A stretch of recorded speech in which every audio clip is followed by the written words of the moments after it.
প্রবাসী শ্রমিকদের ভিসার মেয়াদ ২৪ দিন বাড়িয়েছে সৌদি সরকার। শ্রমিকদের ভ্রমণ নিশ্চিতে বিশেষ ফ্লাইটের অনুমতিও দিয়েছে দেশটি।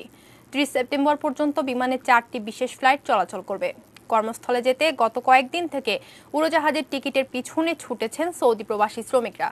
দফা দফায় সড়ক অবরোধ আর মন্ত্রণালয়ে ছুটোছুটি করে আকুতি জানিয়েছেন টিকিটের জন্য।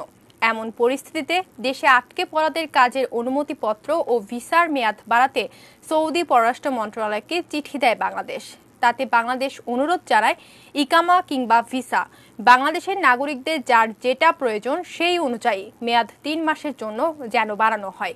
সেই চিঠির পরিপ্রেক্ষিতে প্রবাসীদের আকামার মেয়াদ ২৪ দিন বাড়ালো সৌদি আরব।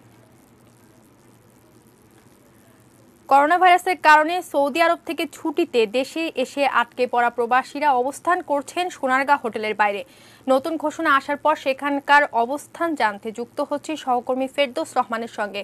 ফেরদৌস, প্রবাসীদের আকামার মেয়াদ তো ২৪ দিন বাড়িয়েছে সৌদি আরব। এই ঘোষণা শোনার পর সেখানকার সার্বিক পরিস্থিতি কেমন দেখছেন জানাবেন। খবরে আপনি বলছিলেন যে সৌদি প্রবাসী যারা করোনার কারণে দেশে ফিরেছিলেন তাদের বেশিরভাগেরই ভিসার মেয়াদ ছিল ৩০ সেপ্টেম্বর পর্যন্ত। আর অনেকের আকামার মেয়াদও ইতিমধ্যে শেষ হয়ে গেছে, যেটি ৩ ধাপে বাড়িয়েছে সৌদি সরকার। এবং আজকে একটি সিদ্ধান্ত এলো যে আরো ২৪ দিন আকামার মেয়াদ বাড়ানো হবে। তো আর ভিসা নিয়ে ইতিমধ্যে প্রবাসী কল্যাণ মন্ত্রী কথা বলেছেন।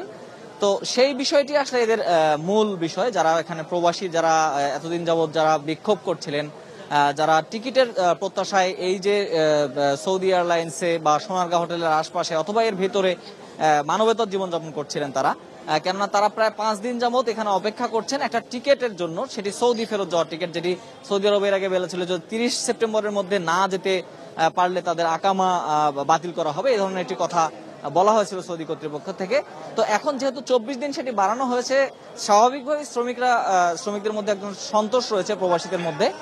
আর একটি বিষয় তারা বলছেন সেটি হচ্ছে যে অনেকেরই ভিসার মেয়াদ, যেহেতু তারা মূল যে বিষয়টি সেটি বলছেন যে ভিসার মেয়াদ শেষ হয়ে যাচ্ছে ৩০ সেপ্টেম্বর, সেই বিষয়ে তাদের সিদ্ধান্ত দরকার। আমাদের সঙ্গে রয়েছেন দু একজন প্রবাসী, আমরা একটু সংক্ষেপে কথা বলতে চাই।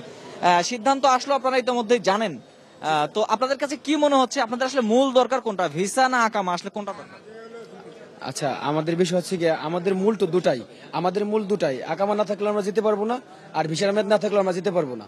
আমাদের কথা হচ্ছে যাদের আকামার মেয়াদটা ৩০ তারিখে শেষ হয়ে যাচ্ছে তাদের আকামার মেয়াদটা বৃদ্ধি করে দেখ, যাদের ভিসার মেয়াদ ৩০ তারিখে শেষ হয়ে যাচ্ছে তাদেরটাও বৃদ্ধি করে দেখ, তাহলে আমাদের কোনো সমস্যা হবে না। এখন আমার আকামা আছে, ভিসা নাই, ভিসা আছে আকামা নাই, তাহলে তো হবে না, আমার দুটার মেয়াদ থাকতে হবে, দুটাই থাকতে হবে। মানে ৩০ সেপ্টেম্বরের মধ্যেই যেতে হবে, এই যে তাড়াহুড়োটা কিছুটা কমে গেল, আপনাদের স্বস্তি আছে কিনা? এবং আপনারা কি মনে করছেন যে সময় বাড়লে আপনারা টিকিটও পাবেন?